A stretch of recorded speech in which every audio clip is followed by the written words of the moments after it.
Thank you, Iona. I apologize, I didn't check that. Okay, so for all of you guys on live stream, I apologize that I haven't been producing the audio.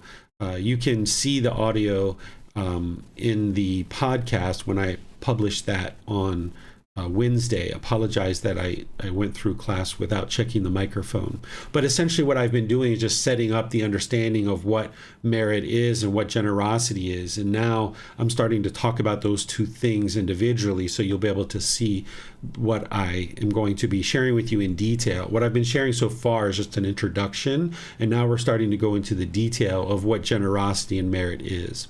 So this generosity is something that you're going to need to practice in all aspects of your life. You'll need to practice generosity with your friends, your family, your coworkers, your neighbors, people that you don't even know. You're going to need to look for ways to practice sharing your time, effort, energy, and resources. And you need to be doing that in the middle way. Whereas if you were craving to give, you wouldn't have what you need to sustain your life, the basic necessities.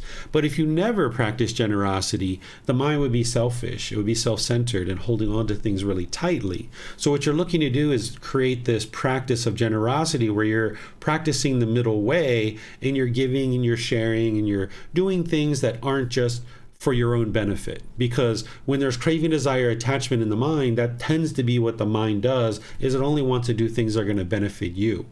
And what you're trying to do in order to train the mind to eliminate craving, desire, attachment, and get closer to this enlightened mental state is you're looking to train the mind to be willing to give and share and let go of always pursuing your selfish desires. So a well-developed practice of generosity in all areas of your life will allow you to do this. Oftentimes I talk about just simple things, like when you're walking into a store and you notice someone's behind you. You might choose to hold the door and let them in. That's generosity. Or if somebody drops something on the floor, you might say, ma'am, you dropped this, or sir, you dropped this. You know, this is yours, or whatever you might do. You didn't have to do that. You weren't required to do that. Or if you see somebody that needs help in the parking lot, you know, pushing a cart or putting their bags in their car, or your neighbor had a trash can that blew trash over the yard, you might choose to help them, right? You're not going to necessarily be able to do that every single time, but you would like to kind of generally create a environment where you're readily able and willing to take the action to practice generosity with all beings. And as you're practicing generosity, then this is helping you to eliminate craving, desire, attachment. And then there's this thing called merit. Merit is the same thing. It's practicing generosity, where you're giving and sharing more than is strictly required without any expectation of anything in return. And you're sharing your time, effort, energy, and resources. But this particular type of generosity, which produces wholesome Kamma that we call merit, it's directed towards the continuation and the continued sharing of Gautama Buddha's teachings. So this image that you're seeing, for those of you guys that are watching this on a video or have video connectivity, is you see at the bottom, you see where I say, okay, practice of generosity. That's what you need to develop in order to train the mind and get closer and closer to enlightenment. Now you ask the question, was this an offering to a teacher to support the continued sharing of the Buddha's teachings, helping others to attain enlightenment? And if the answer is no, then this is generosity. And now the benefits that you're experiencing is that it's helping you to eliminate craving, desire, attachment in your mind, and it's helping you to generate wholesome results in your progress towards enlightenment. You're helping to eliminate the selfishness and the sensual desire. So you're producing wholesome Kamma through practicing generosity with mom, dad, brothers, sisters, neighbors, co-workers. You know, you're buying your friends lunch every once in a while, perhaps. You know, you need to decide for yourself what you're able to do. It's your time, effort, energy, and resources. And if you're just practicing it with any person, then this is generosity and it's helping you produce these benefits. But if you're practicing generosity and it is for the benefit of sharing the teachings of the Buddha, then you're getting added benefits. You're still eliminating craving, desire, attachment. You're still generating wholesome results and generating wholesome Kamma to eliminate selfishness and sensual desire. But you're generosity is also producing the ability to help others gain access to the Buddhist teachings so that they can be continually shared in the world for all beings. So like here in Thailand, they've had these teachings for 800 to 1200 years. And as you go around the community, you see temples. And these temples were built by the Thai people. They donated their land at some point. Then people, put together resources to build the buildings and construct the buildings, and over 800 practitioners and teachers that can reside there. And then they have a place that they can come and get help. So when their child isn't doing their homework, or maybe a couple is having difficulties in their relationship, or maybe they're having financial challenges, or maybe their parents are having bad health and they're having difficulties making decisions, they have people right in their village that they can go to and they can ask questions to, and now these people can share with them the natural law of Kamma. They're not going to make the decision for them, and these people who are seeking guidance, they might talk to the people at the temple, but they might also talk to elders in the community and other people as well before they come to a final conclusion. But by directing some of their time, effort, energy, and resources, this practice of generosity towards the continued sharing of Gautama Buddha's teachings, there's now this enormous network of temples all over the country. And I think of it as a national resource. It's almost like a mental health network that has been funded by donation, and anybody can go into it. And now there's tourists who come here from all over the world to visit these temples and visit people like me that are at the temple that are teaching, and this is because of the production of merit, and this is all through the practice of generosity. So you have generosity that is directed towards anybody and anybody that you'd like to direct it toward, and that's generosity, and you would need to develop that. But then there's this unique type of generosity that produces merit, which is helping others to gain access to the teachings of the Buddha. So this is the difference between generosity and merit. Merit is a practice of generosity, but it's a unique type of generosity that produces wholesome Kamma. Now, here are some words of the Buddha. I'm going to be sharing quite a bit of the words of the Buddha throughout today's class, because you can see in his own words what he's talking about related to this topic. In this book series, the 13 books, the volume 13 is all about generosity, because it's so important to your practice that the Buddha talked extensively at different times about generosity. And remember that he was a prince destined to become a king. So he stepped away from the royal family and all those royal riches, and he lived his life just accepting donations of food, water, clothing, shelter, and medical care. During his lifetime, they didn't even accept money or currency or land or anything like that. Nowadays, we wouldn't be able to get by without a little bit of currency if we were going to take a bus or a taxi or something like this. During his lifetime, there was always household practitioners around to be able to provide him what he needed. But nowadays, there's not always going to be a student with them.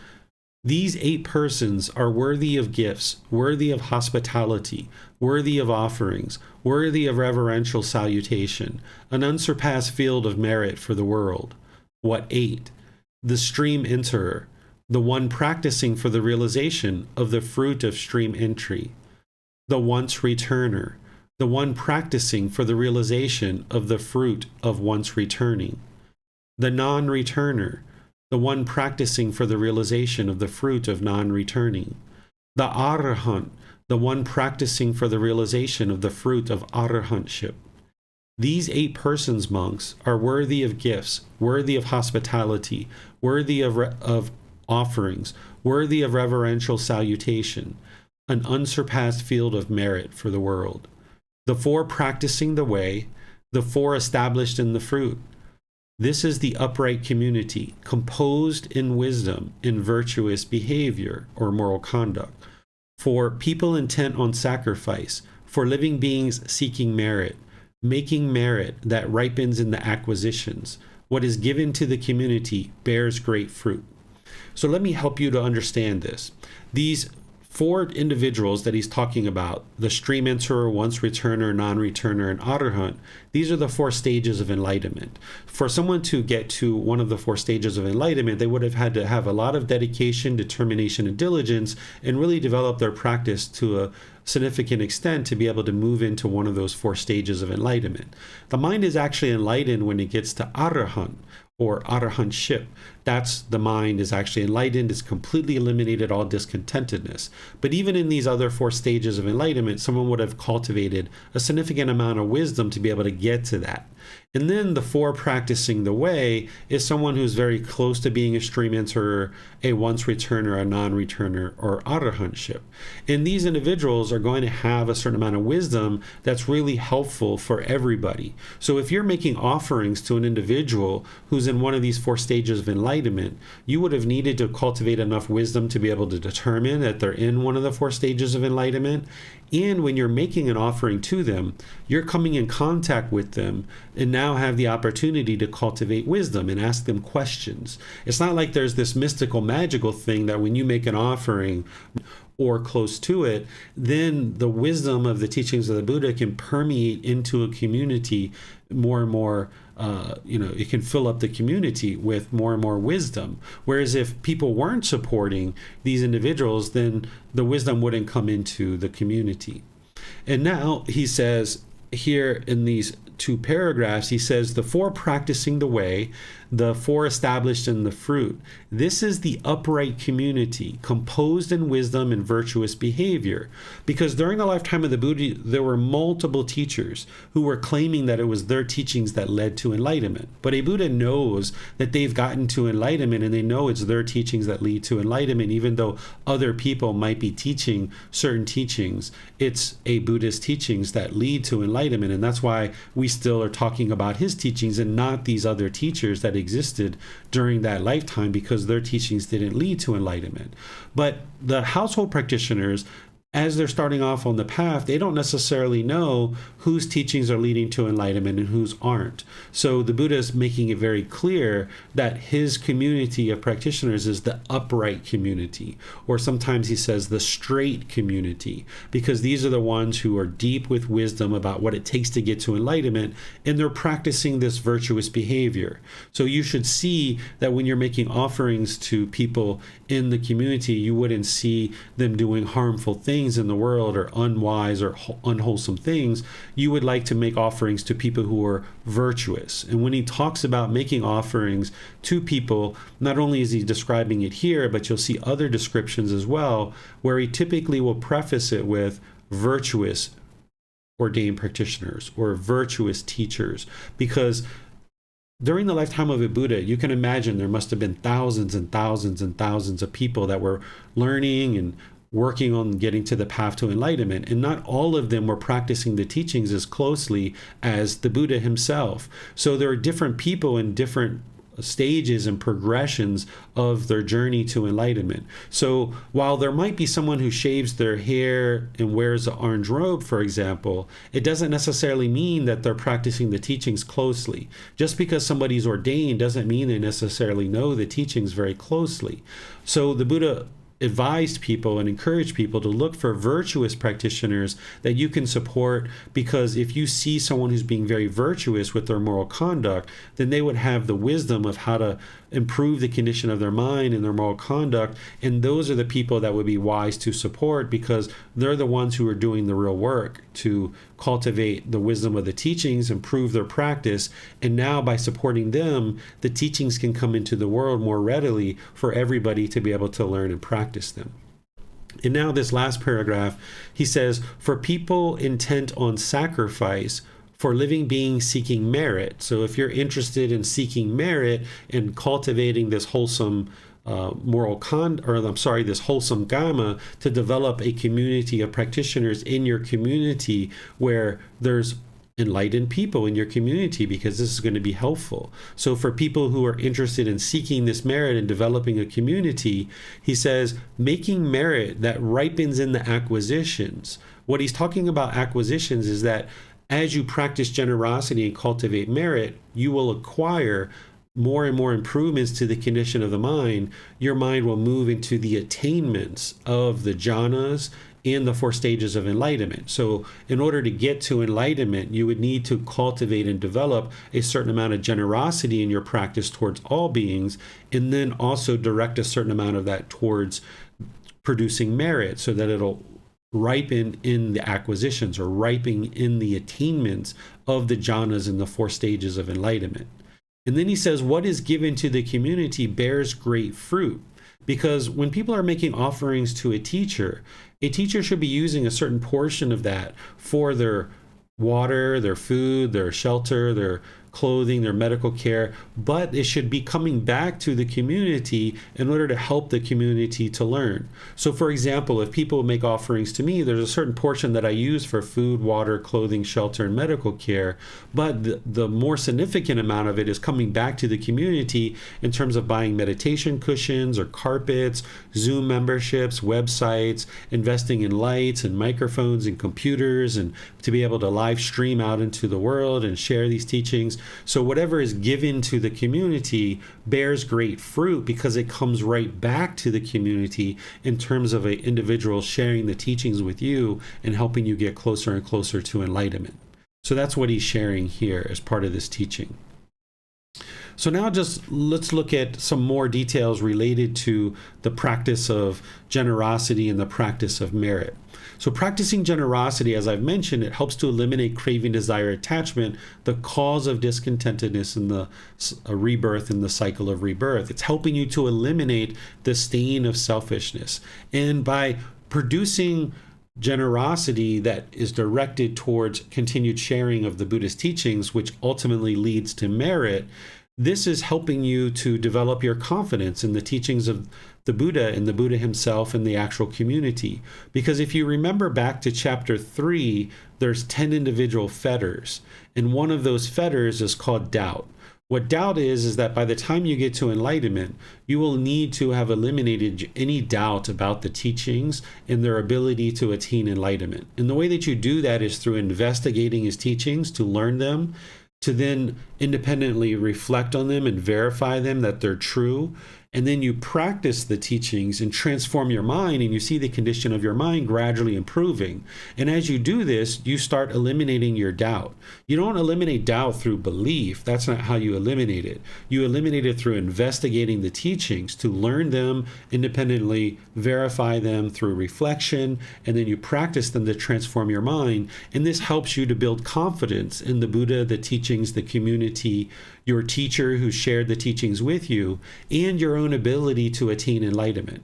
So if you've gotten to a point, or as you're getting to a point where you're starting to erode your doubt and you have no doubt that these teachings are indeed leading to an improved condition of your mind, one of the things that you might decide is like, hey, I would like to have these teachings be available for other people, that you're getting these teachings for the benefit of your improvement of your life, because for 2,500 years since the lifetime of the Buddha, people have been gradually making offerings that have created merit and has allowed the teachings to continue in the world. And these teachings have reached you.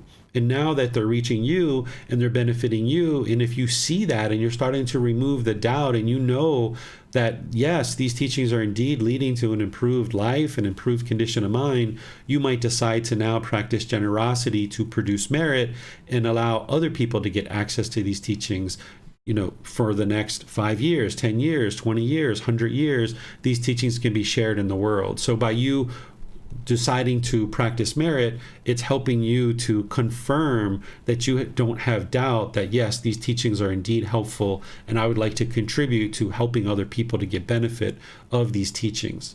Today, we might call this paying it forward. So for 2,500 years, people have been paying it forward. As they learn the teachings of the Buddha and it's benefiting them, they've been paying it forward for 2,500 years. And now the teachings are reaching you. As you benefit from them, you might decide to then pay it forward for other people to benefit from them. Now, there's some places in the Buddhist world and the Buddhist community that will teach you that when you make an offering to produce merit, now people will do some kind of ceremony or some kind of rite or ritual and say that you can transfer your merit to other people. And this isn't true. The Buddha never taught this. If you look at his teachings closely, you can see that it's just not possible to transfer your good deeds and the things that you've created to other people. Because if you understand merit, that the benefit of merit is to help a practitioner to be able to eliminate craving, desire, attachment, and that's the real benefit of providing generous offerings to the noble community is that, yes, it's helping the continuation of the teachings of the Buddha, but it's helping your mind to eliminate craving, desire, attachment. You can't transfer that benefit to a dead relative or somebody who's still alive today. But because of belief and people having made changes to the teachings of the Buddha over 2,500 years now, there's people that will do this little ceremony with a little bowl and a little urn of water, and they will pour out this water, and they say they're now transferring their merit to somebody else, typically dead relatives or sometimes somebody who's still alive. But I'm sharing with you that it's not possible, because if you remember back to last week's class about the natural law of Kamma, the Buddha says you're the owner of your Kamma, the heir of your Kamma. Whatever you do, wholesome or unwholesome, you are its heirs, meaning only you can produce wholesome Kamma for yourself. Well, producing merit, it's wholesome Kamma that you're producing. The only benefit that's going to somebody else when you are practicing merit and developing merit is that you're making it available for other people to get access to the teachings. But you don't need a ceremony of pouring a little bit of water in order for that to occur. It's just occurring naturally by you practicing generosity that produces merit, now directing your time, effort, energy, and resources towards that. It's going to help people to learn and practice these teachings. So let me pause here before I go into some more words about merit and offerings and things like this. I have some words of the Buddha to share with you guys. Let me see if you have any questions on what I've shared so far. You can put this into Facebook, YouTube, or Zoom, or you can raise your hand in Zoom and ask any questions that you like. There are currently no questions, sir. However, there is a comment on Zoom from Alaxo. They said a single act of kindness is more powerful than a million prayers or mantras. Yeah, the Buddha never taught prayers or mantras, and as you're choosing to be generous, or this act of kindness like you're saying, Alasko, this is helping you to produce the wholesome qualities of practicing generosity and eliminating selfishness. So, I agree with what you're sharing, but just be sure you understand that the Buddha didn't teach to do prayers or mantras for any beneficial purpose, other than during his lifetime, they did chanting in order to remember the teachings. That's how they committed them to their memory, because the Buddha taught orally. So they used chanting twice a week. Twice or once every 2 weeks, they would chant in order to commit the discourses to memory. But nowadays, 2,500 years after his death, people have picked up some of the chanting and they think that it has mystical, magical powers, but it really doesn't. It was just used during the lifetime of the Buddha to commit the teachings to memory. And nowadays, we do chanting for developing mindfulness and concentration, awareness of breath, easing the mind into meditation, and really getting the most benefit out of the meditation itself. So let's look at making offerings. As you might decide that you would like to make offerings, the Buddha gives guidance on this and how one should practice in order to make offerings. So here he talks about 3 factors that should be present for the donor, the person who's choosing to make the offering, and then 3 factors for the recipient, the person who's receiving an offering. So if you're planning to make an offering to an individual or a temple or a teacher or a Dane practitioner or what have you, the Buddha shares that the donor should be joyful before giving. And then when you're giving, the mind should be calm and confident in the act of giving.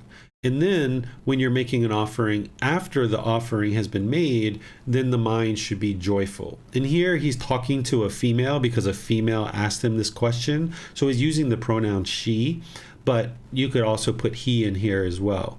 So essentially what the Buddha is getting to is that you shouldn't have remorse that, oh my goodness, I didn't give enough, I should have gave more, or oh my goodness, I gave too much, why did I give so much, now I'm not going to have the food that I need for my life. So if your mind is joyful before giving, your mind is calm and confident while giving, and then it's joyful after giving, then you know that you don't have that buyer's remorse. Sometimes people give in order to get pleasant feelings, but this is a conditioned feeling, right? So you're not interested in that. And that's what the Buddha is guiding you to do, is not to have conditioned feelings based on your offering, because that is what keeps the mind in the unenlightened state. That's the craving, desire, attachment. So by ensuring that your mind is joyful before giving, and that your mind is calm and confident while giving, and your mind is joyful after giving, then you've practiced in such a way that you haven't allowed the mind to have any conditioned feelings,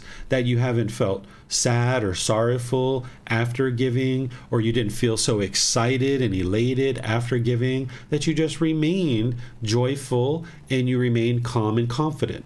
And this is what the enlightened mind is going to be experiencing, and this is what you should aim to do as you're choosing to make any offering. And then in terms of the individuals that you might choose to make an offering to, the Buddha shares that the recipient should be free of craving or practicing for the removal of craving. And you should be able to start learning how to identify craving. So if you're noticing that somebody is having a lot of craving, then they're also going to have this next one, which is a lot of anger. There's going to be a certain amount of anger or frustration or irritation and annoyance in the mind. And then all of this is happening because of the ignorance. This is the three poisons, the three unwholesome roots: craving, anger, and ignorance. And if you're seeing somebody longing and yearning, expecting you to make offerings or requiring you to make offerings, this is craving, desire, attachment. And the Buddha is saying, this person isn't necessarily the wisest person for you to make offerings to, because they're not practicing the teachings in the way that he taught. And then if you see this anger, this hatred, this ill will, the frustration, the irritation, annoyance, then this isn't the wisest person to make offerings to either, because they're not practicing the teachings very closely. And all of this is coming from this unknowing of true reality, or this confusion. So here the Buddha is helping you to see the types of individuals to make offerings to. And you shouldn't judge people. You shouldn't look down on them, or you shouldn't look up to them, because remember, your mind should be calm and confident and joyful while you're giving and afterwards. But you can just look and you can observe. Like, I've been to temples before where I've taken students on a tour, and I've seen ordained practitioners smoking cigarettes and hitting dogs and gambling and things like this. And if you're providing support to those individuals, you're supporting those cigarettes, right? You're supporting that gambling. So the Buddha is advising you in other parts of his teachings as well to practice giving and sharing and producing this merit by giving to individuals who are dedicated to the path, that they're determined and diligent, either free of craving, anger, and ignorance, or practicing to remove craving, anger, and ignorance. And you can just observe this sometimes by just being around certain environments. Again, you're not judging those people. So when I saw those ordained practitioners smoking or hitting animals or gambling, I didn't judge them. I didn't look down on them. I didn't think of them as bad people. I just understood that that's where they are in their practice right now, and it wouldn't be wise for someone to necessarily make an offering to that individual. So you can make decisions wisely without actually judging others. Now, there's something called the way of practice. That is something that is really helpful for you to understand in order to move the mind closer and closer to enlightenment. You're starting to perhaps understand the Four Noble Truths and the Eightfold Path and the Five Precepts and all these other things. Well, the Buddha laid out his teachings in different ways to help you be able to remember them, understand them, and then apply them in life. And he has something that's called the way of practice. This is essentially on a day-to-day basis. What is an individual practitioner doing in order to move to enlightenment? And of course, you guys have heard me talk about, reading 15, 20 minutes a day, meditating 2 or 3 times a day, building up your practice. Now we're talking about generosity and some other things. And as part of these teachings, you've learned about a certain amount of wisdom, moral conduct, and mental discipline. Well, now you can actually boil this down into something very simple. It's like, what should I be doing on a daily basis in order to move my mind to enlightenment? Because some of these teachings, they're bigger and they're broader and they're at a higher level. And sometimes you'd like to just boil it down to, what can I do today to move the mind to enlightenment? And that's where the way of practice comes in. And it's called generosity, moral conduct, and meditation. Well, you're starting to understand a little bit about generosity, and here I've included the definition for you in more elaborate terms, that it's this readiness and taking the action to frequently give something more than is strictly necessary, such as time, effort, energy, financial support, or resources, without any expectation of anything in return. It's a practice of giving and helping others as part of an ongoing comprehensive life practice. Here, we're not talking about merit. Merit, you would need generosity, but generosity is just generosity in general. Merit is a specific type of generosity. So here, a person is giving and sharing and helping others. This action is helping you to develop and cultivate a more caring and compassionate mind as you choose to consistently give and share throughout your life to eliminate selfishness. Generosity is eliminating craving, desire, attachment in the mind. Thus, it's helping you to eliminate discontent feelings in the mind. So this is what you would need to practice on a day-by-day basis, is finding ways to practice generosity. And sometimes I even talk about generosity as something as simple as just smiling at somebody.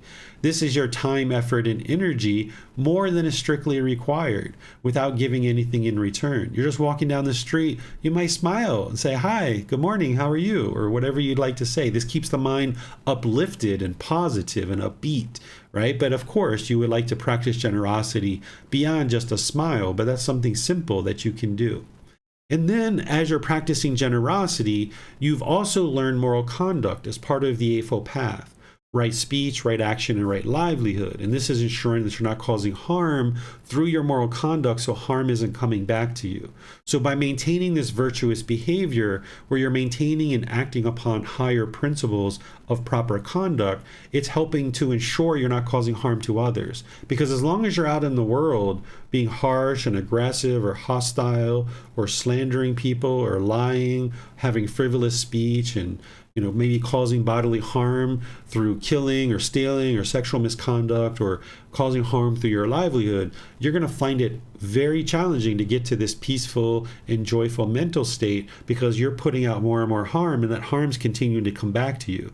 So by cleaning up your moral conduct, as the Buddha teaches on the Eightfold Path, which the 5 precepts plug into, now by cleaning up your moral conduct, you're making your way on a day-by-day basis, getting closer and closer to enlightenment. And then the other thing you're doing on a day-by-day basis is you're practicing meditation, which is a technique to actively train the mind during dedicated, independent, purposeful training sessions to eliminate certain unwholesome qualities and arise certain wholesome qualities in the mind, either in the seated, lying, standing, or walking position.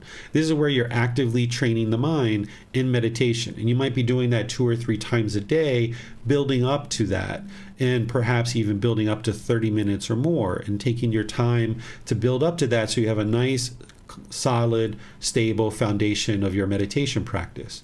So these 3 aspects of the way of practice of generosity, moral conduct, and meditation are leading to the improvement to the condition of your mind on a day-by-day basis.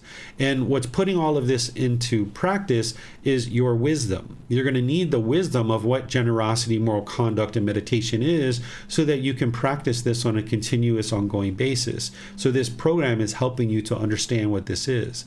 And your generosity that you're directing towards the continuation of the teachings of the Buddha that produces merit, that's what's helping you to develop that wisdom. Without that offerings to produce merit, we wouldn't have the understanding of what the moral conduct is. We wouldn't have the understanding of the meditation if nobody was practicing generosity.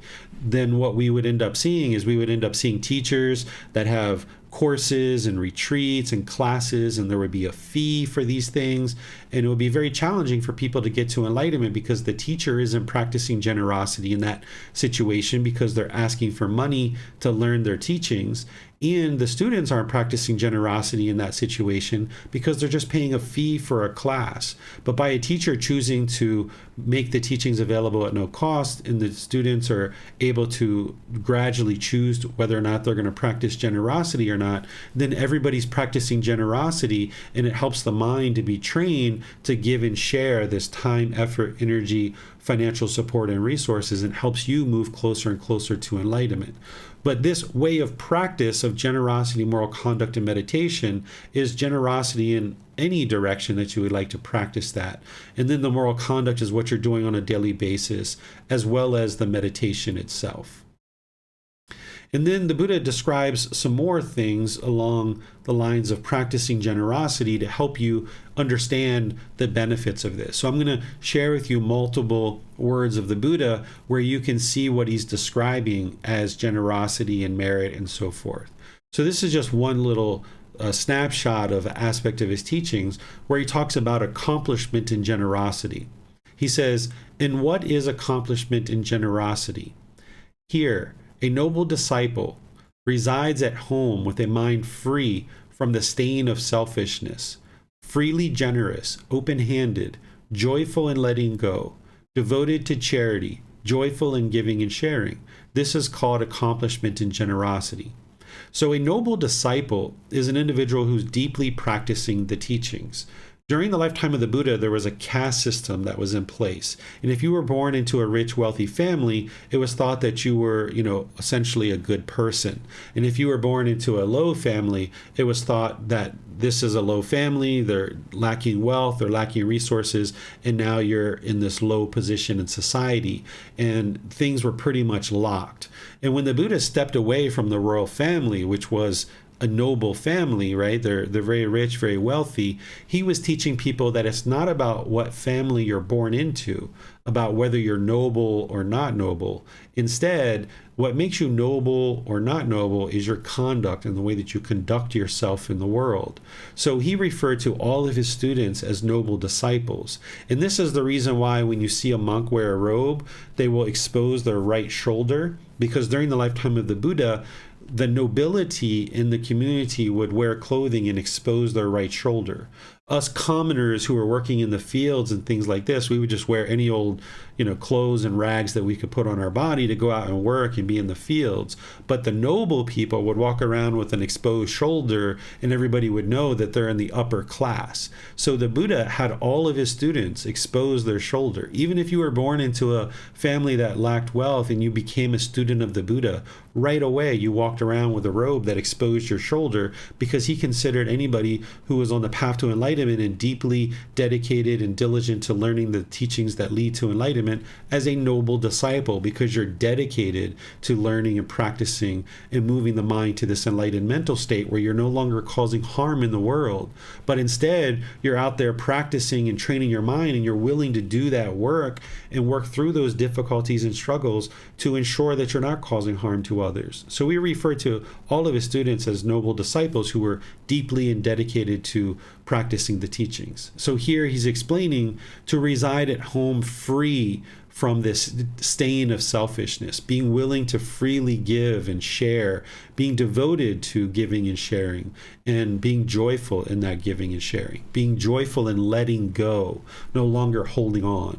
So if you're finding that you hold on to your clothes and like you can't even fathom somebody else ever wearing your clothes, this is something that you should probably do, is share your clothes.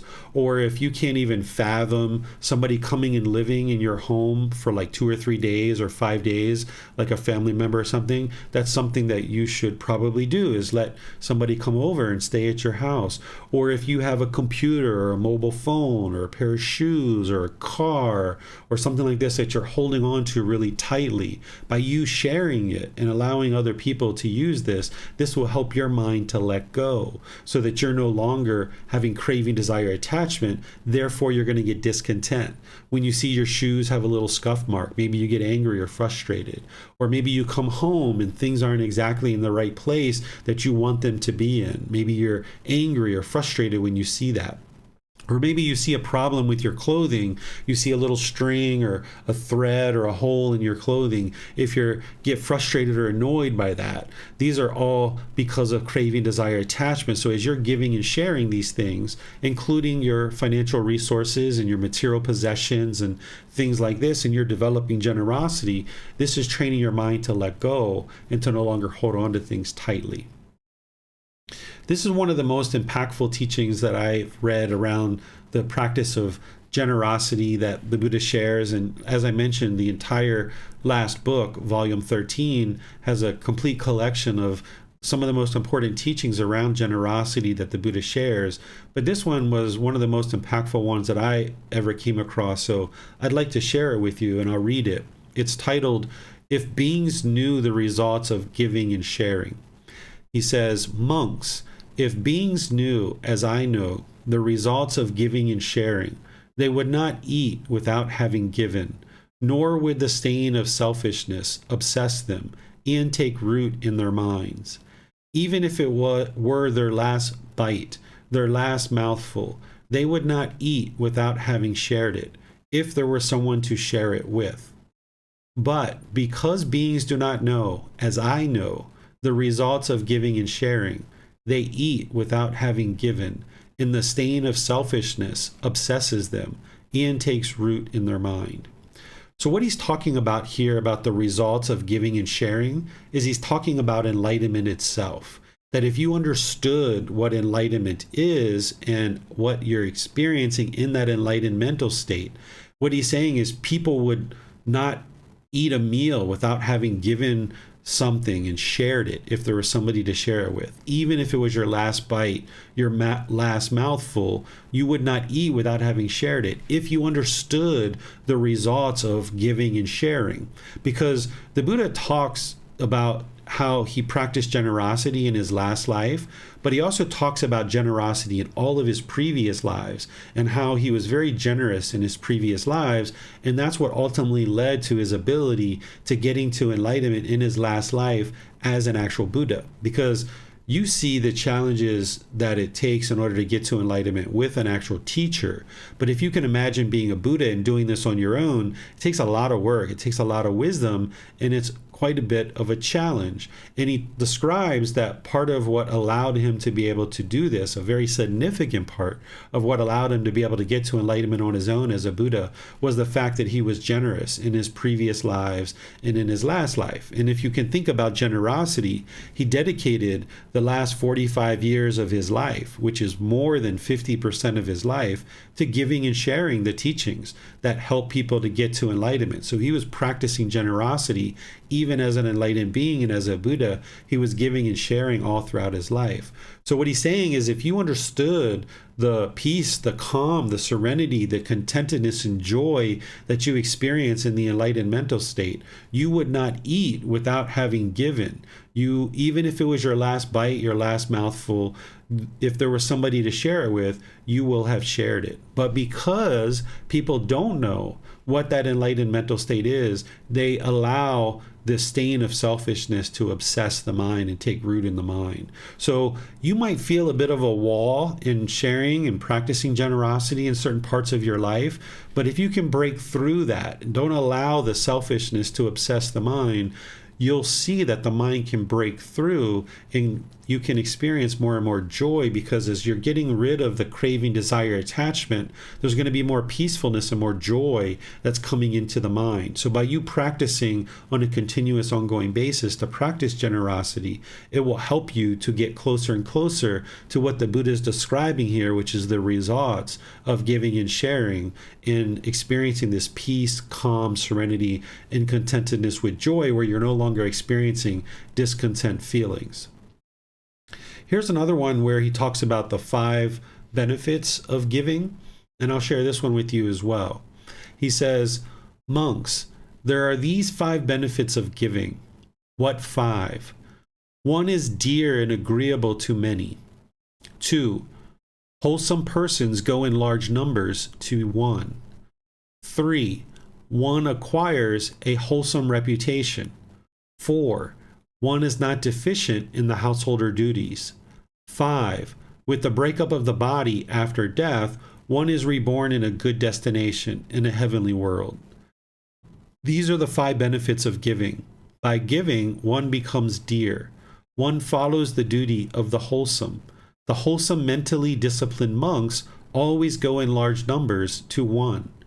They teach 1 the teachings that dispels all discontentedness, having understood which, the taintless 1 here attains nibbana, or enlightenment. So let me walk you through and help you understand what he's describing here. Well, the first part of this is pretty straightforward. He's describing the benefits of what you'll experience as a result of giving and sharing. When you give and share, you're practicing generosity. You shouldn't have any expectation of anything in return. But a wise practitioner, understanding the natural law of Kamma, there is going to be benefits that come back to you. But you shouldn't be practicing generosity with aspirations or wanting those benefits. It should just be to give, just to enhance the condition of the mind and improve the condition of the mind. But you will come to understand that your practice of generosity is producing these benefits, because when you start seeing these benefits happen in your life, then you'll be able to attribute it to your practice of generosity. So being aware of these benefits versus making offerings in order to get these benefits are two different things. You would like to be aware of these benefits, not making offerings in order to get these things, because that's not pure generosity. So as you're practicing generosity, you'll know that and see that people will look to you more affectionately. They will consider you to be very dear and agreeable, because if you're coming to work with bagels or donuts or milkshakes, or you're sharing your time to help your coworkers when you really got off at 5 o'clock, but you're sticking around to help them in ways that you weren't required to help them, you're going to find that you're very dear and agreeable to many people, because your coworkers, your friends, your family, your neighbors, they see you helping them, and you're doing so unselfishly. So you'll find that you'll have people that consider you to be dear and agreeable because of your willingness to practice generosity.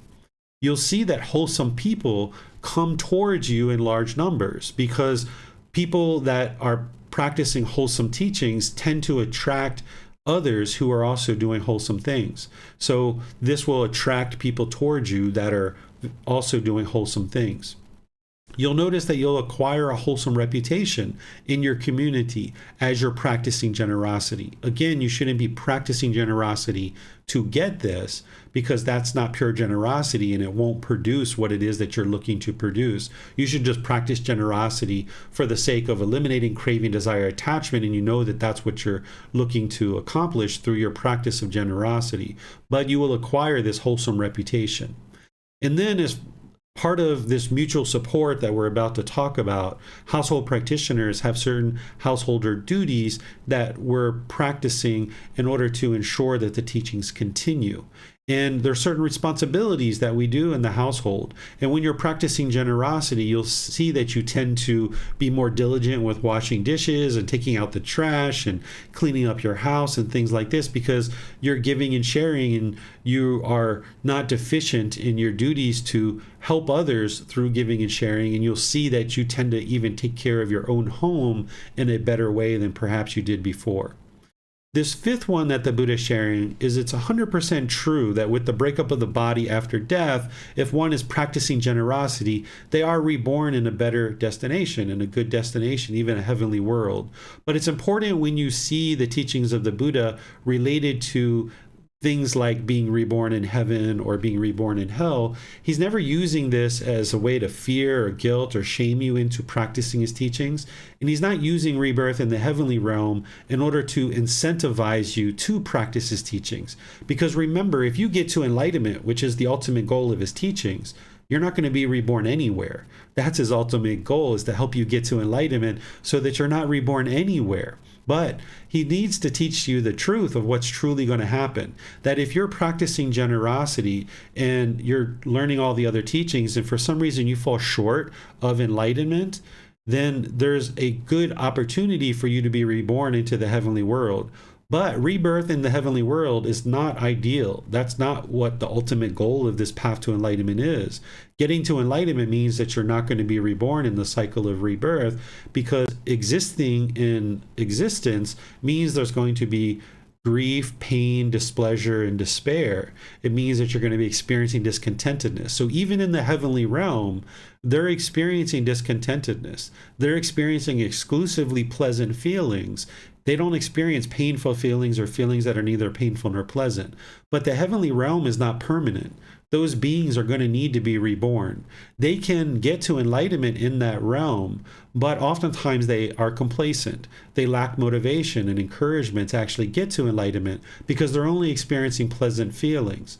Here in the human realm, we experience pleasant feelings, painful feelings, and neither painful nor pleasant. So we kind of have this built-in motivation because we really don't like the anger. We don't like the frustration. We don't like the guilt and the shame and the fear and the jealousy and the resentment and all these other discontent feelings, that we have this built-in motivation to be able to get to enlightenment, to get away from these painful feelings. But in the heavenly realm, they don't have that.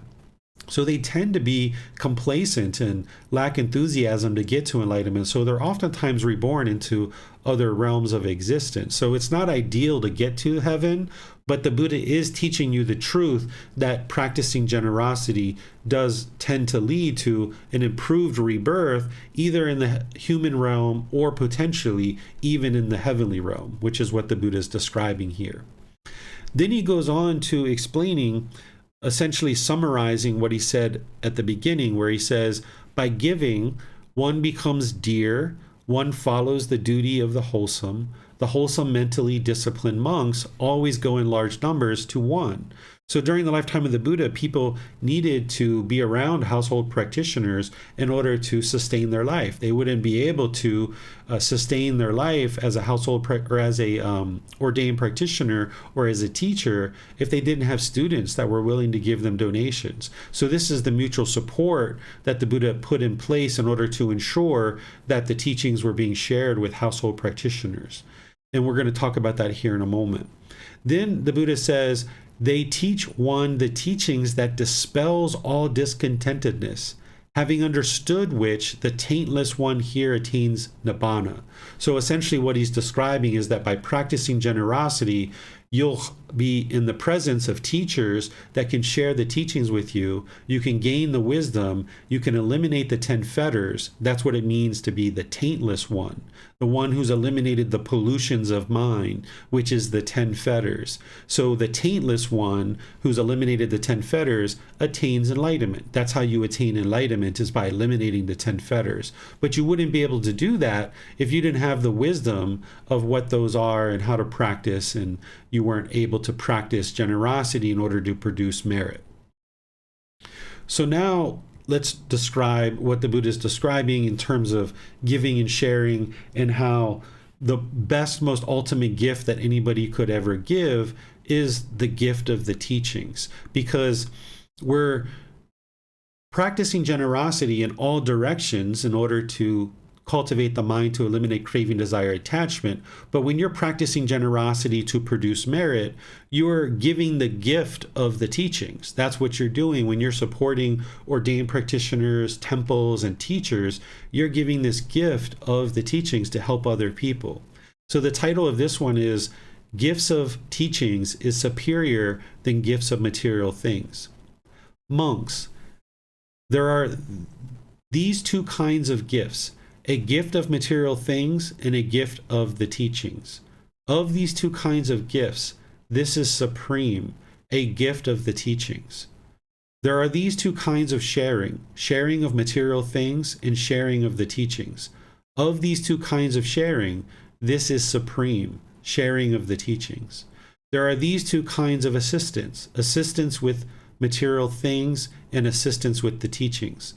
Of these two kinds of assistance, this is supreme, assistance with the teachings. So when you're practicing generosity to produce merit, you're sharing the gift of the teachings. You're sharing, you're helping to ensure that the teachings come into the world, because this is the very best gift that you could ever give to anybody. You know, at one point when I was in other parts of my life, I had a whole lot of money because I was in business. Now I don't have money. I'm able to give my time, my effort, and my energy to help people get to enlightenment. But at other times, I used to give people a lot of gifts and practicing generosity. And that was wonderful that I was able to do that. But the very best gift that I could ever give anybody and to give to you would be the gift of these teachings and sharing these teachings and giving you assistance with these teachings. This is why all the classes, courses, and retreats are at no cost, and the books are at no cost, and the videos and the personal guidance and everything else that I offer is all at no cost, because this is the very best gift that I could ever give you, because it's going to help you to improve the condition of the mind and condition of your life. And if you stay dedicated enough, you'll potentially eventually get to enlightenment, where you've eliminated all discontentedness. And that's the best gift that anybody could ever give to you. And then lastly, the Buddha shared this mutual support. And I'll share this teaching with you and then explain to you what this is. It's titled Mutual Support Between Monks, Brahmins, and Householders. Monks, Brahmins, and householders are very helpful to you. They provide you with requisites of robes, alms food, lodgings, and medicines in time of sickness. And you, monks, are very helpful to Brahmins and householders as you teach them the teachings that are good in the beginning, the middle, and the end, with the correct meaning and wording, and you proclaim the spiritual life in its fulfillment in complete purity. Thus, monks, this spiritual life is lived with mutual support for the purpose of crossing the flood and making a complete end of discontentedness. So that's the ultimate goal of the teachings of the Buddha, and he reiterates that in multiple places, that the goal of his teachings is to end discontentedness, completely eliminate it from the mind. That's what the enlightened mental state is. And in order to accomplish that, we need certain people in our community that are dedicated to developing their own practice. Because a teacher, to be a very deep teacher, would need to first be a very great student. And by getting really deep into one's own practice as a student, they can then be prepared to be a teacher. Because in order to be a great teacher, you will have had to have done the work on your own mind and understand the teachings to a certain degree to then be able to share them with other people to get those benefits. So by making generous offerings and practicing generosity that produces merit, it provides the opportunity for us to have teachers in the community that are then able to then get very deep into their practice. Because if a teacher is actually running a business or being a politician and doing other things, and they're trying to develop their practice and they're trying to teach at the same time, this would be very challenging to actually be able to get close enough to enlightenment and then be able to actually share the teachings that benefit others. So by teachers choosing to let go of worldly life and get dedicated into their own practice, they can now live based on the support of their students. And now the mutual support is that the students support a teacher.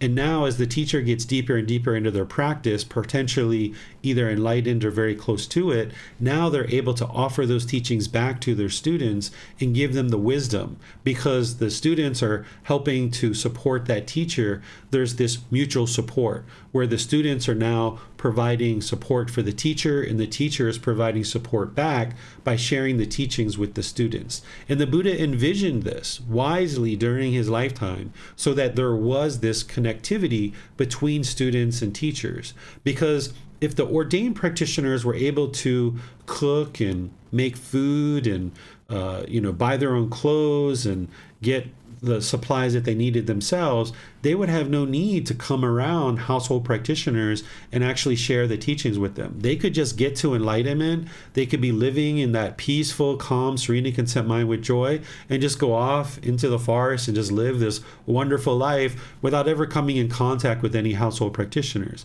But the Buddha made their life existence, their ability to sustain their life, essentially dependent on household practitioners, that they can't eat without coming in contact with a household practitioner. They can't get clothes without coming in contact with a household practitioner. They don't have a roof over their head to be able to sleep if they don't come in contact with a household practitioner. They can't get medical care and other things if they're not coming in contact with a household practitioner.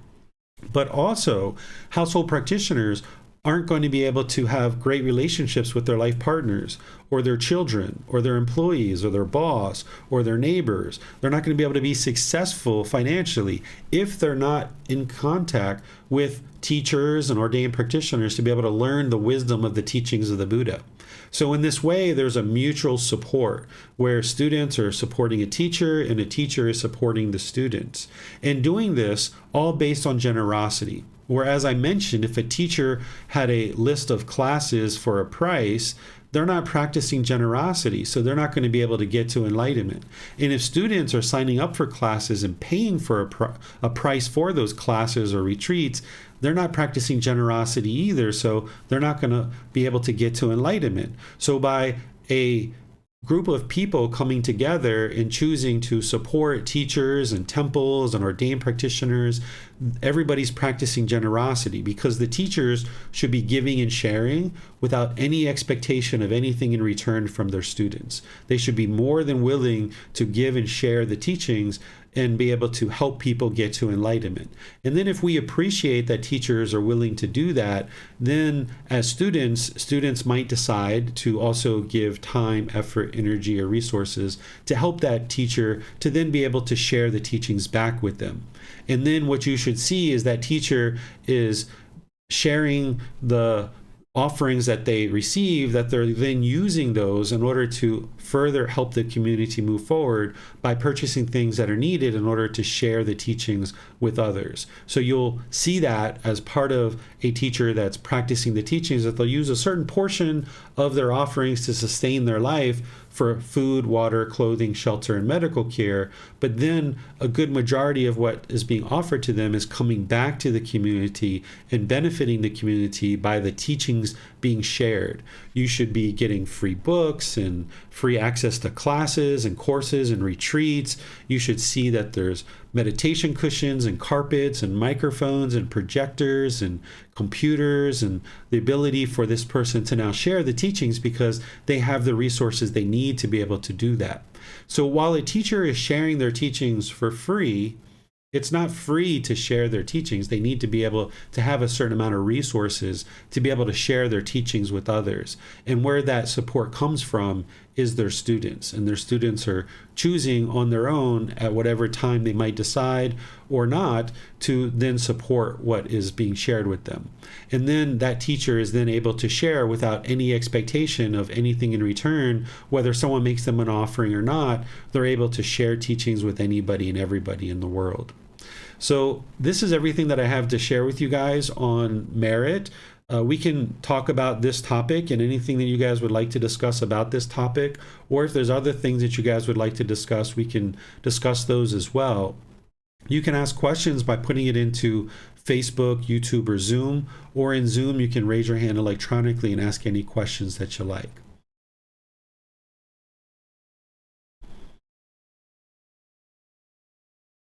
There doesn't appear to be any. Oh, sorry. Marcy's raised her hand, so.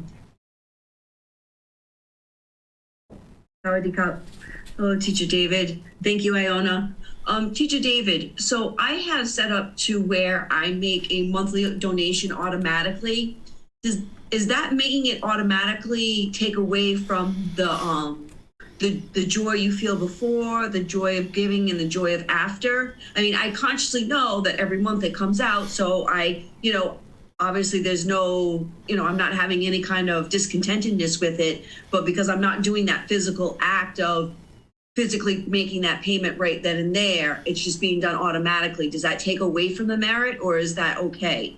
No, that's fine, because as long as you're conscious that you're making an offering and doing it like that regularly is what the Buddha taught. So if someone was going to give, say, like $300 once a year versus breaking that up into smaller increments and doing it more frequently, it's wiser to make offerings more frequently, because it's the mind is then needing to let go more frequently. Whereas if you were to just make one big offering per year, you're only training the mind to let go once a year. Whereas if somebody's regularly making an offering continuously, it trains the mind to let go more readily. So you have generosity in general to be practicing with everybody. And then if you have a certain thing that you would like to offer to temples or teachers or ordained practitioners, you can do that too. And doing that on a continuous basis in smaller increments is actually better than doing like one big large one. And being conscious that you're doing it is what's helping the mind to be trained to let go. Thank you, Teacher David. You're welcome.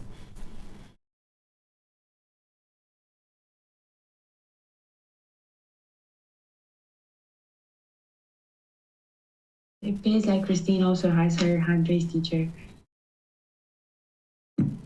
Hello, Teacher David. Thank you for this class.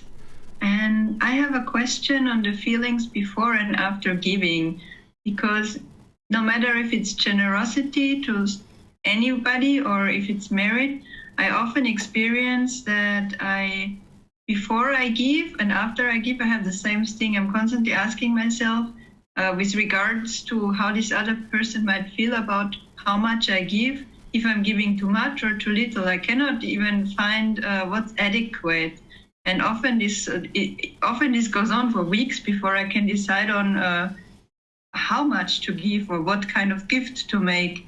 But not because I don't want to give, but because I'm always imagining the other person getting resentful that it's not enough or not adequate or not the right thing. And this really is keeping me from being more generous on a spontaneous daily basis, I think. And I don't really know where it's coming from and what to do with that. Okay, I'll help you with that. So when you're making an offering to anybody, whether it's just regular generosity and you're making an offering to mom or dad or brothers and sisters or what have you, or you're making an offering to produce merit for like temples or ordained practitioners or teachers, what you offer shouldn't be based on what you think that the other person wants. Because if somebody wants something specifically or they expect something specifically from you, that's their craving, desire, attachment. And if they're resentful that you gave $5 or you gave an apple or you gave a banana, and if they're resentful because of that, that is being caused by their own craving, desire, attachment. Your practice of generosity is your practice of generosity, and it should be unattached to what other people want. So you should look at what you're able to offer in terms of your generosity, your time, your effort, your energy, and your resources when you're practicing generosity. And when you're practicing generosity to produce merit, same thing. You shouldn't be worried about what other people want or what they expect of you, because that's their craving, desire, attachment. Your practice of generosity needs to be based on the resources that you have available to you. And in some cases, you might be able to give a bit more. In other cases, it might be a bit less. But don't allow your mind to be obsessed about whether you gave too much or too little, because you need to be confident and calm that what you're offering is within your own ability to make that offering, that you're not interested in giving unlimited amounts that leave you lacking the resources that you need, but you're also not interested in giving nothing either. So you've got to find that middle for yourself. And only you know where that middle is. Only you can find where that middle is. But your offering shouldn't be contingent on what other people want or expect, because that's their craving, desire, attachment. And sounds like you're potentially craving to be perceived a certain way by these people, that if you gave $5, maybe you would think that they think you're poor or stingy, and they might be judging you, but that's you judging yourself. So in that situation, just give a banana or give an orange or give, something minor. And then some cases, maybe give a little bit more. In terms of making offerings to people like me, like teachers or ordained practitioners, one of the things that the Buddha taught us is he taught us to ensure that we're not accepting exorbitant amounts of offerings from people. Essentially, the way he described it is he described it as milk drying. So if people during the lifetime of the Buddha understood farming and farming life. So if you milk a cow extensively to the point where their milk is dried out, it's much harder for them to produce milk again, and it doesn't leave them in a healthy condition. So when you're milking a cow, you don't take all the milk. You leave some of the milk inside the cow, because this is beneficial for the cow and their health. So the Buddha taught that if we observe that a student is making an exorbitant amount of offerings and we feel it's too much, we should talk to the student and ask them questions. So I've had students before that have told me, like, their wife got laid off of a job, and then maybe like 2 weeks later they were asking to make offerings to me, and I suggested to them that perhaps they postpone that until their family was more whole and they had the resources that they needed. Or there have been people in certain countries that I know that don't have that many resources, and they made significant offerings, and I made sure that they were able to afford that based on their income before I would accept the offering. So there's certain things that a teacher should be doing if they observe that a student is maybe making exorbitant offerings, but the first line of decision making is for the student to not have craving and to not have selfishness, and find that middle way for yourself. And that middle way shouldn't be contingent on what you think other people expect or want, because perhaps you're trying to be perceived a certain way, and you should just make whatever offering you're comfortable with and be generous in whichever way you feel that you can be generous. Thank you, Teacher David. This was really helpful. Mm-hmm. Can I ask a follow-up question on this? Of course, you could ask as many as you like. Thank you. How do I deal with it when I give? And then I think this always stems from, sometimes I saw the disappointment in the face of my mom when I made a gift and it was not exactly what she wanted, or I give something and I can see that the other person expected something else or something more or something, I don't know what. In that situation, there's really nothing for you to do, because they're causing their own discontentedness. If they vocalize it to you, then you might share something back with them. But if you're noticing that their face is discontent or they're displeased with what you've offered, there's nothing for you to do, because you can't control whether their mind gets discontent or not. Their craving, desire, attachment is what's causing their discontentedness. So you can't control that. All you can do is make whatever gift and offering to your family or friends that you can make. And if they have craving, desire, attachment in their mind, then they're going to get discontent. This is reminding me of a time when I was younger. One of my very first girlfriends, we were very close, and I was living in my college breaks at her parents' house and stuff like this. And, I gave her different gifts at different times, but for one reason or another, I just noticed that she really enjoyed making waffles. So for one Christmas, I bought her a waffle maker, and I gave her a waffle maker. I thought this was like a great gift. I was like, she enjoys making waffles and she makes different recipes, and here you go, here's her waffle maker. Well, she got really angry at me. She got really discontent that I gave her this waffle maker. She thought it was an inappropriate gift. So she had a certain craving in her mind for something specific, and she got really angry at me. She started vocalizing her anger. And what I just shared with her is I thought, hey, I gave you a gift. I practice generosity. I didn't use those words necessarily, but I just gave you this gift because I thought it was something you would really enjoy, and that was what I thought was thoughtful and caring and kind. But of course, she didn't think of it that way. The relationship continued on from there. Ultimately ended at some point. But this is what can happen, that, in your mind, you would like to give a certain gift. The certain person has expectations or wants or cravings, but you didn't cause that person to be discontent. You didn't cause them to experience that discontentedness. They caused it themselves. They're not seeing that, hey, this is a person that practiced pure generosity. So connecting this story, my wife, who we've been together with 15 years now, her birthday was this week, or perhaps last week. No, it was this week. And I got her a bunch of granola because she likes putting granola into her yogurt. And it's really hard to find here in Thailand, and it's actually a little bit expensive to be able to buy it. So I bought her 4 bags of granola, and she was like, oh, such a great gift, where probably in the past, if I would have given that to the same person that I gave the waffle maker to, they might have been discontent with that. So if somebody's mind doesn't have craving, desire, attachment, where they understand like, hey, this is a person that's practicing generosity, I shouldn't have expectations of what I want from this person. I should just be appreciative of whatever gift they give me. Then that's the way to practice. But you might practice that way where you're just pleased and thankful of anybody offering any kind of generosity to you. But when you make offerings, other people might not be practicing that, right? Because that's impermanence. And just see it for what it is, which is their own craving, their own desire, their own attachment. And if they get discontent, then okay, they get discontent.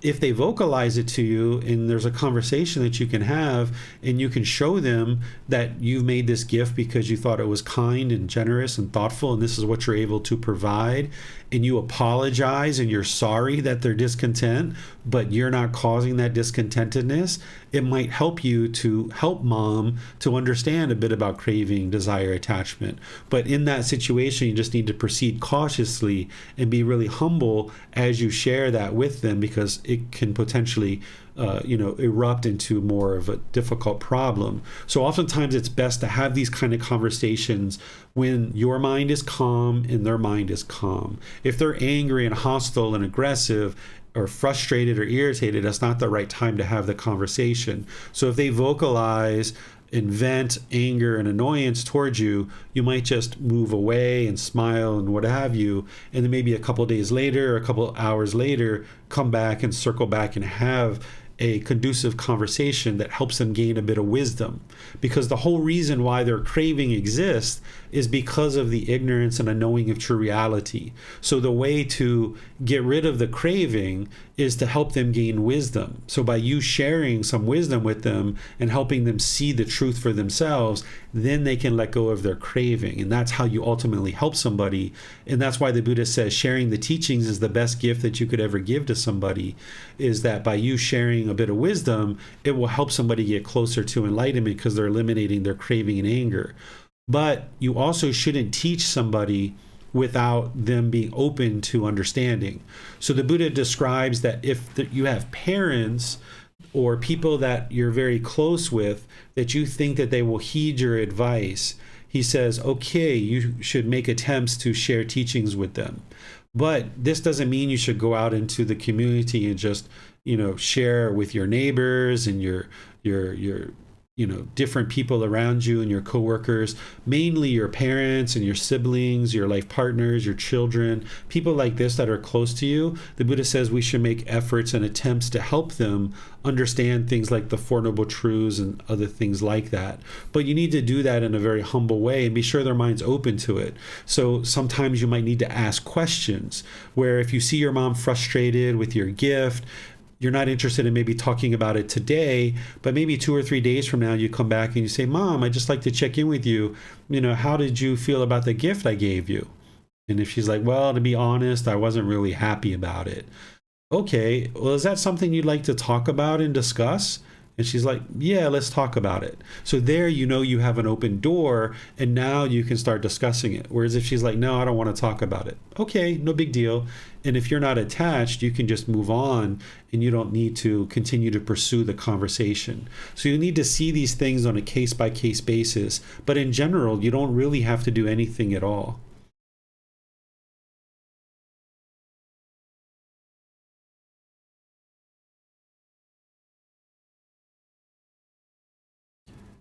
Iona might have stepped away.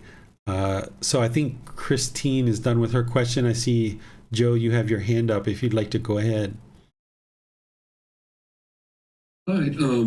This question, I guess, isn't fully formed yet, but I just had a general question about kids and your generosity towards them, because you're being pretty generous, I guess, just out of being a parent typically. So a lot of times kids will take things for granted, or you'll give them a gift, and obviously sometimes they'll cry because they're not happy, or maybe it's not what they wanted, or they don't see the value in it. So I didn't know if you had any general advice about maybe not, I don't know, because in America, I guess spoiling your kids is kind of a, thing that people struggle with, I guess. So how do you what are some guidelines maybe to teach them to maybe appreciate what's given? And besides, what I usually do is, some people have nothing, or, just stop buying things altogether, that sort of thing. Yeah, it takes a build-up with children, starting with the universal truth of impermanence, helping them understand discontentedness. I waited a while to introduce my son to the universal truth of non-self. I kind of helped him on other things first. But just like the process of learning that I've done with you guys, it's the same process with children. But you might do it through like a scavenger hunt or games or things like this, because you'd like to teach them about impermanence, about discontentedness, and the Four Noble Truths and the Eightfold Path and all of these other things, so that they understand craving, so that they understand they're having certain cravings, they're wanting certain things, and then you can have conversations with them. And where I have seen my son craving certain things, I intentionally don't buy it. because I know if I do buy it, then he's already got a craving to it. He's just attached to it, and he's just going to continue to experience discontentedness for it. And then you can gradually learn the wisdom of how to kind of get ahead of the curve on certain things. So at one time, he really wanted a PlayStation a lot, and PlayStations were sold out everywhere, including in America and in here in Thailand. And I knew that. And I also didn't have the money to buy him a PlayStation because I live on donations of the students, and I wasn't going to use the students' donations to buy him a PlayStation. So I let him know that, like, hey, Dad's not going to be able to buy you a PlayStation. If you would like to get this PlayStation, you're going to have to find another way to get it. And as we started talking about it, we remembered about this gold chain that I had bought him when I was in business before, and I suggested to him that he sell his gold chain in order to get his PlayStation if that's what he'd like to do, because he'd be able to afford it with that. So ultimately, over a number of weeks and months, he decided that's what he was going to do, is sell this gold chain and get the money to buy the PlayStation. But I knew he was attached to this PlayStation before he had ever bought it, and if we bought the PlayStation, he was just going to continue to be attached to it. So what I ended up doing is there were different times where I would say, hey, you got that money now from your gold chain, would you like to go to the mall and try to get your PlayStation? He's like, yeah, let's do that. So we would get in the car and we would be headed out. I'll have a couple different errands to run, and I would kind of make things orchestrated in such a way that we didn't have enough time to go to the mall. And even though he went out the door in the morning thinking that we were going to the mall, by way of the nature of how things happened, we got to a point in our day where I was like, hey, we can't go to the mall today. We're not going to be able to go check the PlayStation. And I would kind of observe his mind. Did he get frustrated? Did he get disgruntled? Did he get irritated? Because if he did, then I know there's craving there. And of course, yeah, he did. He got disgruntled. He got upset. He got frustrated. But I knew that that was part of the process of helping him get rid of the craving. That if I just would have went to the mall, it's not going to satisfy and eliminate the craving. So we did that a few more times, and we went out, and then I noticed that he got to the point where even though we canceled going to the mall, he didn't get discontent. So then maybe on like the third or fourth visit, we actually went to the mall. And now when we went to the mall, I already knew that they were sold out. He didn't know this, but I knew that all the stores were sold out because I'd already called around to check, and they were all sold out. So as we walked through the mall, the different vendors had signs still at the front of their store that they were selling the PlayStation. And as we walked through the mall, I would be like, hey, look, they got a sign that says the PlayStation. I'm trying to like make him excited. I'm trying to see if I can arise that craving in his mind. And he's like, oh, let's go check, Dad. And I'm like, oh, you go check. Because now he has to walk all the way into the store. He has to find an employee. He has to talk to them. He has to find out if they have the PlayStation. And then when they say, no, we don't have it, if he has a craving and they say no, he's going to get painful feelings. And I'm not trying to give him painful feelings. His mind is doing it itself if he has craving. But we made a walk in the mall on 2 or 3 different occasions where he might have checked 3, 4, 5 different stores. And he kept hearing, no, we don't have it. No, we don't have it. No, we don't have it. So each time if he walked in with craving, then he had to get rid of some of his craving each time. Whereas if I would have walked in with him and I would have asked the questions, then he's not doing as much work to get rid of the craving. So I set it up where I did multiple things like this. And then eventually I realized that he was no longer asking about the PlayStation, because there was a certain time where he would ask, hey, can we go to the mall and check to see if they have this? Where he eventually got to the point where he had let it go. Even though he had this money, he was no longer asking for the PlayStation. Well, then I had a feeling that there might be the PlayStation being restocked. So I decided to ask him if he would like to go look for the PlayStation, because he was interested in it, and there's certain skills that he can gain from that. So we went to the mall, and he had his money, and there was a store that had it, and he was able to purchase it. So when he purchased it, I could see that he wasn't craving it, because when it was purchased, I asked him if he would like to come back and pick it up. And he's like, no, that's okay. You can pick it up. It's going to be a week or so before it comes in. They have to order it from Bangkok to bring it to us. So you go pick it up. So I could see that his mind was letting it go and had let it go. So if you know that your child has certain cravings where they want certain gifts, it's not always the best idea to purchase it for them. Oftentimes you can do these things ahead of it in order to ensure that they don't have the craving. And then they still might get that gift later on, but you've done and helped them do the work so that they can let go of their craving before you actually end up purchasing it for them. And this would be ideal. So you can do things like, say your child wants an ice cream. You can go out, and my son at one time when he was 6 or 7, he was in the habit of getting an ice cream every time we go to the mall. So I would do things where we would go to the mall and we would eat, and then we would be done. And he'd be like, all right, Dad, let's go get an ice cream. And I'd say, okay, let's go. And then we make our way up towards the 5th floor of the mall. And on our way, I would come up with something and I'd be like, you know what? I can't go get ice cream right now because I need to do this. And let's go do that. I wasn't lying, but I wouldn't let him go get the ice cream. And he would get angry sometimes, and he would get frustrated, and he would talk a little bit bad sometimes. And I had to do that 3, 4, 5, 6, 8 times before his mind would finally let it go, and he would no longer get disgruntled or discontent when we would say we're going to get ice cream and then he wouldn't get it. And then when I noticed that he wouldn't get discontent, then I started getting him ice cream again at the mall. But it wasn't every single time that we went. So where you see your kids having craving, you can do things like this to help them. It's always best to teach them up front about the universal truth of impermanence, discontentedness, the Four Noble Truths, so they have that wisdom on board, and then you're right there with them to walk them through and help them see that yes, indeed, it is their craving that's leading to the painful feelings. It's not me that I didn't buy you the ice cream. That's not what's causing your anger, your frustration. It's your craving. And now you can let that go and your mind can be peaceful and joyful. So you'll need to work with them and learn how to skillfully do that on a case-by-case basis in each situation that you see they're challenged with certain cravings. Okay.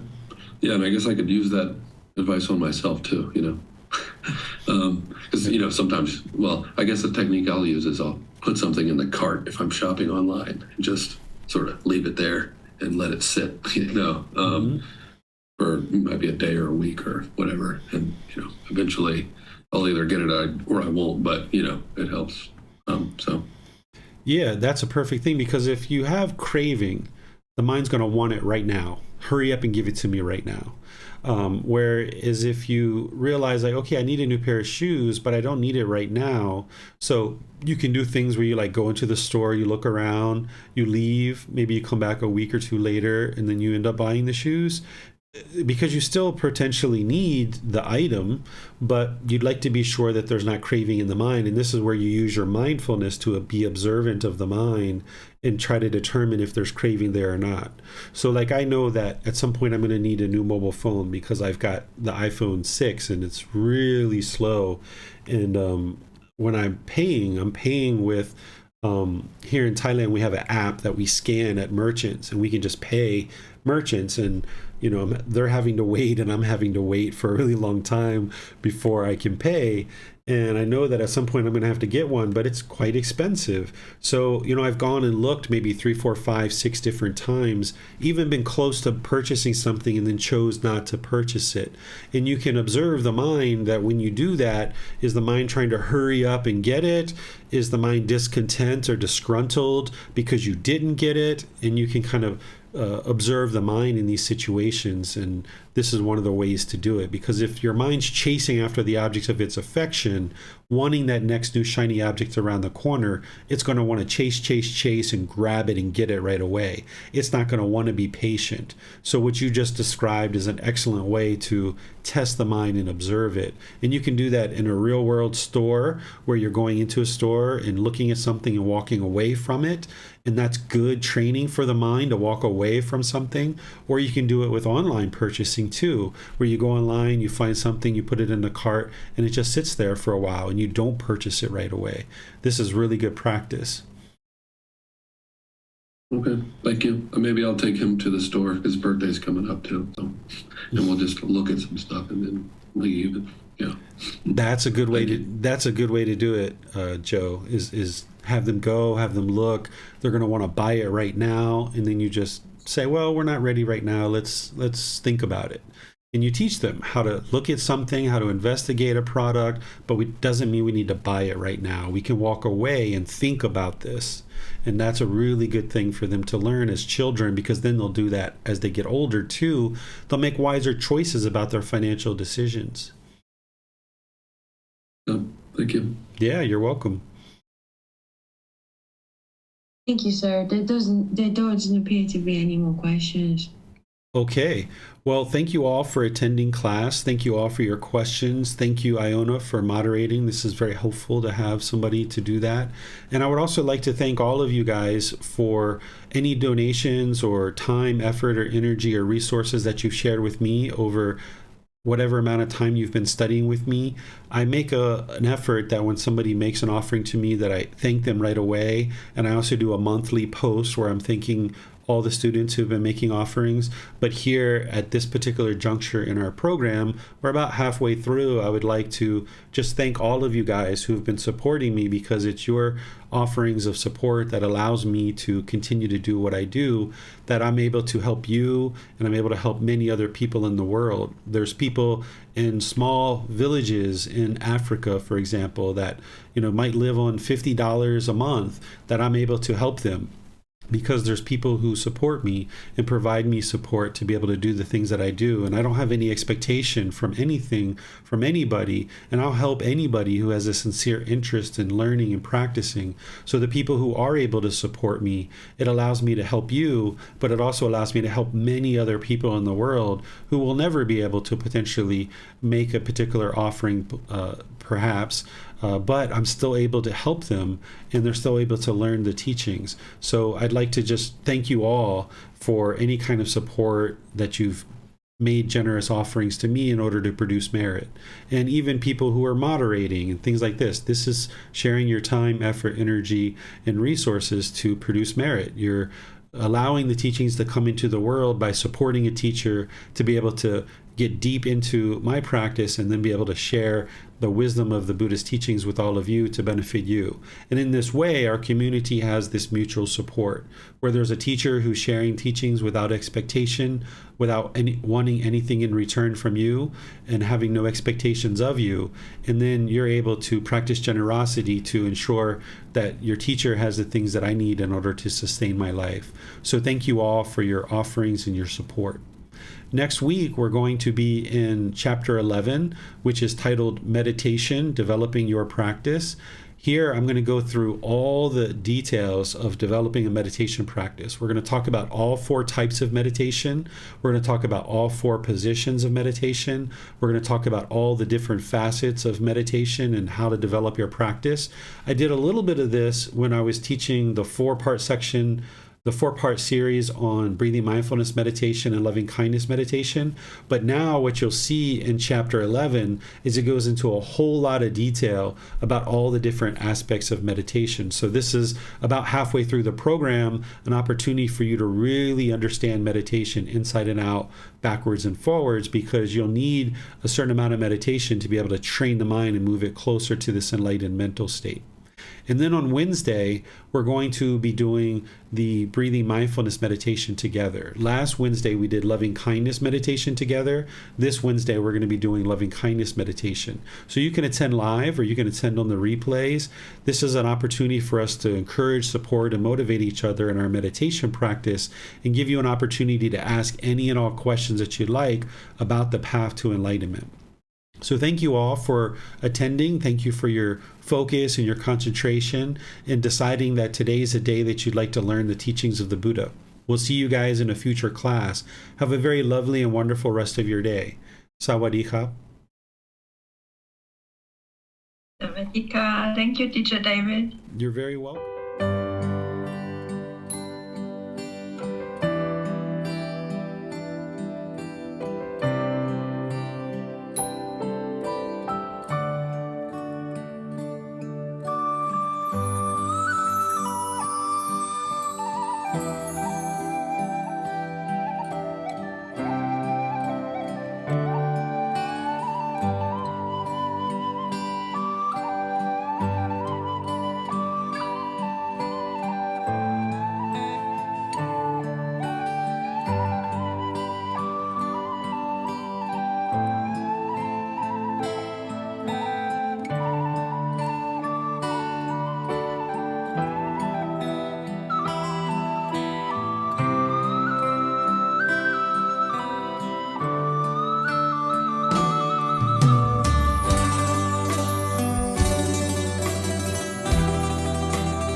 Thank you again for watching. Enjoy your meditation. Look forward to seeing you online and answering any questions that you might have.